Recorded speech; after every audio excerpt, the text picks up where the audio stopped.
నమస్తే అండి. ఎలా ఉన్నారో అంత బాగున్నారా? నేను కూడా బాగున్నానండి. మరి ఈరోజు మీకు చక్కగా పచ్చి రొయ్యలతో మరి 3 రకాల ఐటమ్ ఎక్కువ రోజులు నిలవ ఉండేది. 1 ఆవకాయ, 2 కారప్పొడి, 3 పచ్చడి చేస్తాను.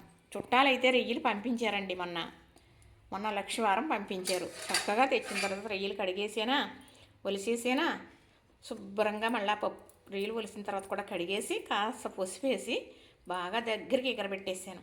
తర్వాత స్టోర్ చేసేసాను. శుక్రవారం శనివారం మనం చెయ్యం కదా అని. అయితే ఈరోజైతే నూనె వేసేసి చక్కగా ఇలాగ వేయించేసాను. ఇప్పుడు నేను చేసే 3 అట్లకి కూడా ఈ రొయ్యలు రెడీగా ఉన్నాయన్నమాట. వేయించేసి ఆవకాయ పెట్టుకున్న, రొయ్యలు పచ్చడి చేసిన, కారప్పొడి చేసిన 3 ఒకే వీడియోలో చూపించేయాలని కావాల్సిన ఐటమ్ అన్నీ చక్కగా ఇక్కడ పెట్టుకున్నాను. ఏది చేసే విధానం, అది ఏది ఏమి వేస్తాను, పచ్చడికి ఎలా చేస్తాను, పొడానికి ఎలా చేస్తాను, ఆవకాయకి ఎలా చేస్తానో, ఏమి వేస్తానో చెబుతాను మీకు చక్కగా. చూడండి. చూస్తే ఒకే వీడియోలో 3 చూడొచ్చు. మీకు ఎవరన్నా రొయ్యలు పంపించినా, మీరు ఎక్కువ కొనుక్కున్నా, మరి మీ పిల్లలు ఎక్కడో దూరంగా ఉన్నారో వాళ్ళకి ఏమన్నా చేసి పంపించాలంటే ఈ పచ్చడి కానీ, కారప్పొడి కానీ, ఈ రొయ్యల ఆవకాయ కానీ ఎంత దూరం అన్నా పంపించవచ్చు. ఎన్ని రోజులైనా ఉంటుంది. అంతేకాదండి, మనకి ఇంట్లో పిల్లలు బాక్స్ పట్టుకుని వెళ్తున్నారా, మీ వారు బాక్స్ పట్టుకుని వెళ్తారా, మీరు కూడా బాక్స్ పట్టుకుని వెళ్తారా, చక్కగా ఇలాంటివి చేసుకుని ఉంచుకుంటే ఇలా ఆదివారం సెలవు రోజు క్యారేజీకి తడుముకొని అవసరం లేదండి. చక్కగా కాస్త మీకు నచ్చింది పొడవో, పచ్చడో లేదా ఆవకాయో వేసుకుని పట్టుకెళ్ళటం, దానిపైన పెరిగేసుకోవటం చక్కగా అయిపోతుంది.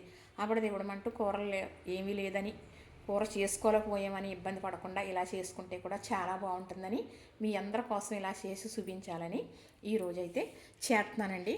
చక్కగా చూశారు కదా. ఈ ఐటెంతో మరి కారప్పొడి, పచ్చడి, రొయ్యల ఆవకాయ చేస్తాను. చక్కగా చూడండి. చూస్తే మీరు కూడా చేసుకుందరు. కానీ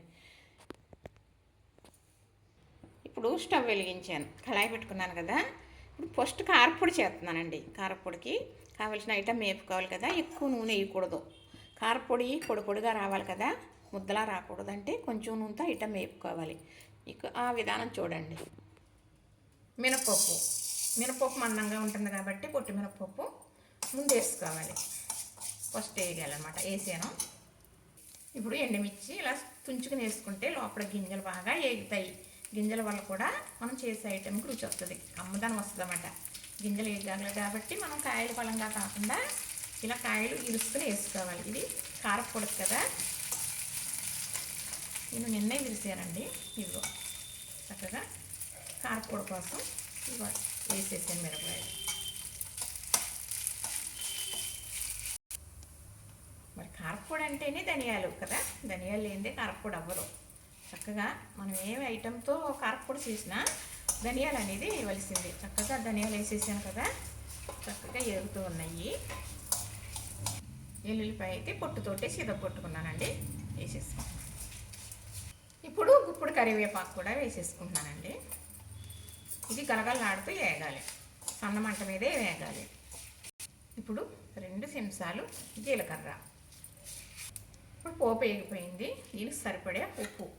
ఇది రొయ్యల కారప్పొడి కోసం వేపిన పోపు. ఇప్పుడు ఈ పోపు ప్లేట్లో తీసుకుంటాము, చల్లారుతుంది. తర్వాత మనం పచ్చడికి కావాల్సిన పోపు వేయిస్తాం. ఇంత గలగలలాడతా ఇలా వేగాలి. కరివేపాకు కూడా నలిపితే నలుగుకోవాలి. ఇది మరి కారప్పొడి కదా, అందుకు ఇది చక్కగా చల్లారిక ఇది కారప్పొడి చేయడం మళ్ళీ చూపిస్తాను. ఇలాగా మళ్ళీ పచ్చడికి వేయించుకుందాం. అలానే కొంచెం నూనె వేసుకుందాం. ఇది మరి పచ్చడే కాబట్టి ముద్దగా వచ్చినా పర్వాలేదు, ముద్దగా వచ్చేస్తుంది కదా. కారప్పొడి ముద్దగా రాకుండా పొడి పొడిగా రావాలి కాబట్టి ఆయిల్ తక్కువ వేసాను అనమాట. పచ్చట్లో కూడా కొంచెం ధనియాలు, ఇప్పుడు ఎండుమిరపకాయలు,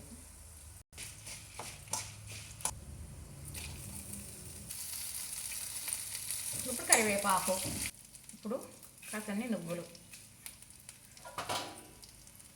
ఇప్పుడు అలాగే 2 చెంచాలు జీలకర్ర, కొంచెం తరిగిన కొత్తిమీర, ఒక 2 పచ్చిమిర్చి వేసేస్తున్నాను. పచ్చడి కదా, పచ్చడి కోసం ఇందులో బాగా వేయించేయాలి. పచ్చడి నిల్వ ఉండాలి కాబట్టి కొత్తిమీర, పచ్చిమిర్చి కూడా బాగా వేయించాలి.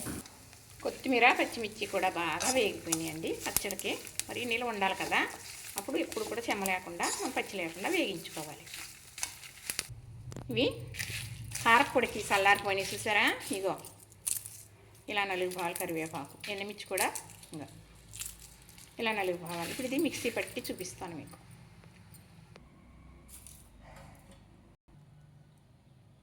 ఇప్పుడు ఇలా నలిగింది కదా, ఇందులో ఇంకో పచ్చిరొయ్యలు వేస్తున్నానండి. ఇది మళ్ళీ మిక్సీ పడుతుంది.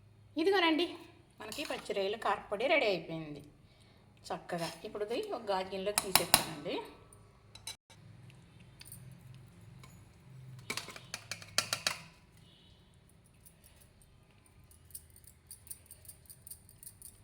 అందుకోనండి చక్కగా ఒక గాజు సీసాలో పెట్టేస్తాను, అది స్టోర్ చేస్తాను. తర్వాత ఇప్పుడు పచ్చిరొయ్యలు పచ్చడి చేసే విధానం చూపిస్తాను. ఇది కూడా చల్లారిపోయింది, చక్కగా మిక్సీ గిన్నెలోకి తీసేసుకుని ఇది కూడా పచ్చడి చేసేస్తానండి. ఈ పోపు అంతా ఇందులో వేసేసుకుంటాను. పచ్చడి కదా, పులుపు వేస్తాం కాబట్టి ఉప్పు పడుతుంది. చక్కగా ఇది మిక్సీ పట్టేస్తాను. ఇప్పుడు ఇలా నరిగింది కదా, ఇందులో మనం పచ్చడి కదా, పచ్చిరొయ్యలు పచ్చడి కాబట్టి రొయ్యలు వేసుకుందాం.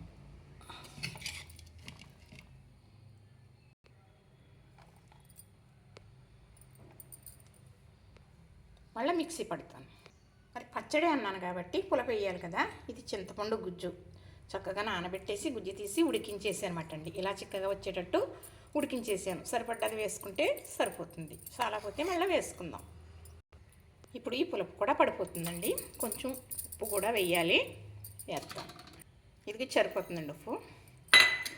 మళ్ళీ మిక్సీ పడతాం. ఒక చిన్న చెంచా పసుపు.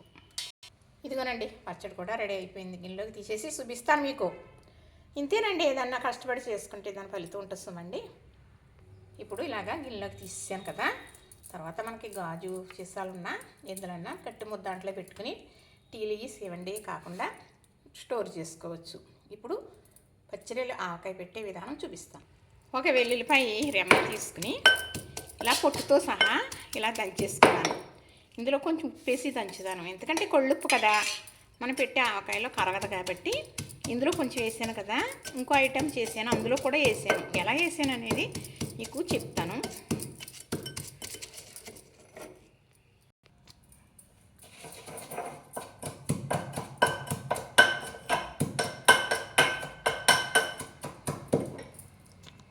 ఇప్పుడు కళాయి పెట్టుకున్నాను కదా, ఇందాక నుంచి పోపులు అది అయిపోయాను కదండి, అదే కళాయి. కాస్త ఆయిల్ వేసుకున్నాను, కరివేపాకు వేసుకుంటున్నాను. దంచుకున్న వెల్లుల్లిపాయ,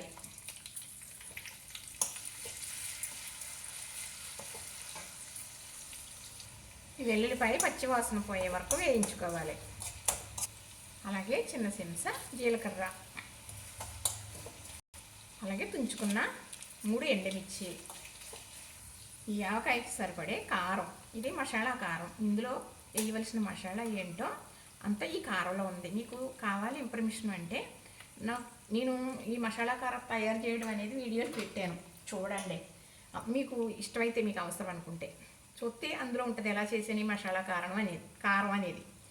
కారం అంటున్నాను చూసారా, పసుపు అండి. చక్కగా ఇప్పుడు ఇది ఆవాలు మెంతులు చక్కగా వేయించేసి పొడం కొట్టానండి. ఇది ఒక్క ఈస్తకల పొడం, మళ్ళీ ఇది మిగులుతుంది అన్నమాట. మళ్ళీ దేంట్లన్నా వేసుకోవాల్సి వస్తుంది కదా, చక్కగా ఈ మాత్రం వేసాను, సరిపోతుందండి. మనం చేసేది ఎంతో కాదు కదా. ఇప్పుడు ఇది పచ్చి వాసన పోయే వరకు వేయించుకుందాం. ఇప్పుడు ఈ ఆవకాయ సరిపడే కారం, మళ్ళీ నూనె, కారం అన్నీ వేసేసామనుకోండి. మళ్ళీ నూనె వేసాను, ఒకవేళ చాలకపోతే వేసుకుందాం. ఆవకాయ అంటున్నారు కదా, పులుపు లేదేంటి అనుకోవచ్చు. ఈ పచ్చిరొయ్యల ఆవకాయకి పులుపు వేస్తే, ఇప్పుడు పులుపు వేస్తే బాగోదు. ఇందులో లెమన్ పిండుకుంటే చాలా బాగుంటుంది, కానీ ఇప్పుడు వేయనండి. మనం తినేటప్పుడు అవసరాన్ని బట్టి ఒక చెక్క పిండుకున్నారనుకోండి, అప్పుడు రుచి వేరు, చాలా బాగుంటుంది అన్నమాట. ఇప్పుడే ఇందులో వేసేస్తే రొయ్యలు అనేది పులుపుకి బీసిపోయి రుచి అనేది అంత ఇదిగా ఉండదు అన్నమాట. అందుకే ఎప్పుడు కూడా నేను ఇలా మాత్రమే చేస్తానండి, ఇలానే పెడతాను. ఇది 6 నెలలైనా ఉంటుంది పచ్చడి ఉండాలే, కానీ ఎక్కడికైనా పిల్లలకు పంపాలంటే చాలా బాగుంటుందండి. చక్కగా ఇలా కలిపేసాను కదా, ఇంకా నూనె పడుతుందండి. ఇది ఇంకా కొంచెం నూనె వేస్తాను. ఇలా నిలవ పచ్చళ్ళు అంటేనే నీసైనా మామూలుగా మనం ఆవకాయ మామిడికాయలు చింతకాయలు అలా పెట్టుకుంటాం కదా. ఏ పచ్చళ్ళకైనా నిలవ పచ్చళ్ళు అంటేనే నూనె ఎక్కువ పడుతుందండి. నూనె ఉంచవ్వాలి. ఇలాగా నూనె ఎత్తే అందులో నీళ్లు వేసినట్టుగా ఉండాలన్నమాట. అప్పుడే ఈ పచ్చడికి విలువ. ఇది స్టాండర్డ్గా ఉండటానికి ఎన్నాళ్ళని గ్యారంటీ చెప్పామో అన్నాలో ఉండాలి అంటే నూనె అనేది ఇలా పడాలన్నమాట. ఇప్పుడు ఇది చక్కగా మనం పిల్లలకి చక్కగా మీరు పంపొచ్చు. ఎక్కడైనా దూరంగా ఉన్నారంటే అమెరికా అయినా కూడా పంపొచ్చు ఇలా చేసి. ఇది ఏమీ సెట్టింపు అవ్వదండి, ఏమీ తేడా రాదు. 6 నెలలు గ్యారంటీ. మన ఫ్రిడ్జ్లో పెట్టవలసిన పని ఏమీ లేదు. చక్కగా ఉప్పు చూసుకుని కావాలంటే కొంచెం వేసుకోవడమే. తినేటప్పుడు లెమన్ పిండుకోవడమే. ఇదేనండి పచ్చిరొయ్యల ఆవకాయ. ఇంతకుముందు ఎప్పుడో చేశాను. ఇప్పుడు ఛానల్లో నడుస్తున్నాయి కదా, కానీ ఒక 3 ఏళ్ళ నుంచో ఎన్నాళ్ళయిందో పెట్టలేదండి, అసలు తీయలేదు నేను. ఇది చూశారు కదా, చక్కగా పచ్చిరొయ్యల ఆవకాయ. ఇక్కడ నాకు చుట్టాలు ఉన్నారండి, కావలసిన వారు పంపించారు. నాకు 2 కేజీలైనా ఉంటాయి రొయ్యలు, మంచి తాజా రొయ్యలు. ఇలా దేవి అలా పంపించారు, ఆవకాయ పచ్చడి పెట్టుకుంటాను అని. అందుకే ఇలా చేయడం జరిగింది. ఇవిగోనండి పచ్చి రొయ్యలతో 3 రకాల ఐటెం. ఎక్కువ రోజులు నిల్వ ఉండే 3 రకాలు. ఒకటి పచ్చడి, ఒకటి ఆవకాయ, 2 కారప్పొడి. ఇది పచ్చి రొయ్యల కారప్పొడి, ఇది పచ్చి రొయ్యల పచ్చడి, ఇది పచ్చి రొయ్యల ఆవకాయ. ఇలా చేసి చూపించాను. ఇదే వీడియోలో మీరు ఒకే వీడియోలో చూసేస్తున్నారు కాబట్టి నేను షార్ట్లు కూడా పెడతాను, చూడండి. చూస్తే దీని విధానం ఇది చూస్తే అది చూడాలి అని తెలుస్తుంది. ఇలా చేసుకోవచ్చండి చాలా ఈజీగా. పచ్చళ్ళు కూడా ఇలాంటి పచ్చళ్ళు కొనేసుకుంటాం, కానీ ఇలా ఒకసారి చేసుకుంటే ఈ రుచికి అలవాటు పడితే ఇలానే చేసుకుంటాం. పెద్దదానిగా నేను చేస్తాను కాబట్టి నాకు తెలుసు కాబట్టి కొనుక్కోవద్దని నేను చెప్పట్లేదండి. ఒక్కసారి ఇలా ట్రై చేసుకుంటే ఎవరికన్నా పిల్లలకు పంపించాలంటే చేతి వంట తినాలనుకుంటారు కదండి. ఇలా చేయండి, పోయిందేముంది. చూశారు కదా, నచ్చింది కదా. ఇంతేనండి, కష్టపడుతున్నాను, ఫలితం అనేది శూన్యం కింద ఉందండి. పోనీలేండి, లాభం లేదు నష్టం లేదు, కాస్త అలసిపోతున్నాను, ఇలా ఖర్చు అవుతుంది, అంతేనండి. పరమేశ్వరుడు ఉన్నాడు మీ అందరిలో. మీరందరూ చూస్తున్నారు, లైక్ చేస్తున్నారు కదా, లైక్ చేయండి. లైక్ చేస్తే 10 మందికి వెళుతుందంట కదా. మీకు నచ్చితేనే సుమండి, మీకు నచ్చితేనే లైక్ చేయండి, షేర్ చేయండి, సబ్స్క్రైబ్ చేయండి.